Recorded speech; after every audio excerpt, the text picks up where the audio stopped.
તો મુખ્યમંત્રી ભૂપેન્દ્ર પટેલે મંગળવારે ગાંધીનગર સચિવાલય સંકુલમાં Sakhi Neer eco friendly reusable glass water bottling facility સેન્ટરનું ઉદ્ઘાટન કર્યું।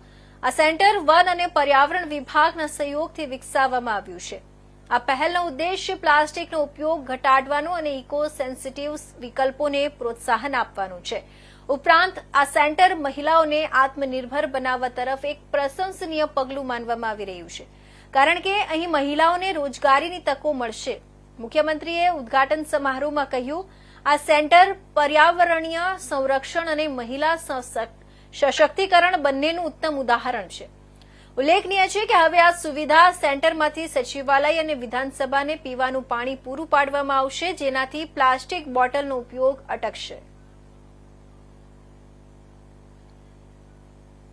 નમસ્કાર।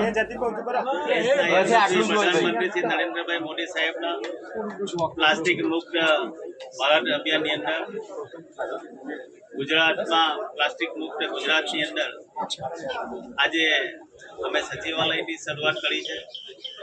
સચિવાલય કેમ્પસની અંદર રોજની લગભગ 7 થી 8 જેટલી પાણીની બોટલ વપરાતી હતી, ત્યારે એક નવો પ્રયાસ કરીને જે રીતે પદમ ડુંગળી ખાતે અમારા ઇકો ટુરિઝમની અંદર જે સખી મંડળની બહેનો જે પાણી બોટલમાં પાણી આપતા હતા, એ રીતે અહીંયા સખી નીર નામનું પાણી અહીંયા બનશે, અહીંયા જ ઉત્પન્ન થશે અને સખી મંડળ દ્વારા જ આ તમામ પાણીનું ઉત્પાદન થવાનું છે અને તમામ બ્લોકની અંદર સખી મંડળ દ્વારા પાણી વહેંચવામાં આવશે।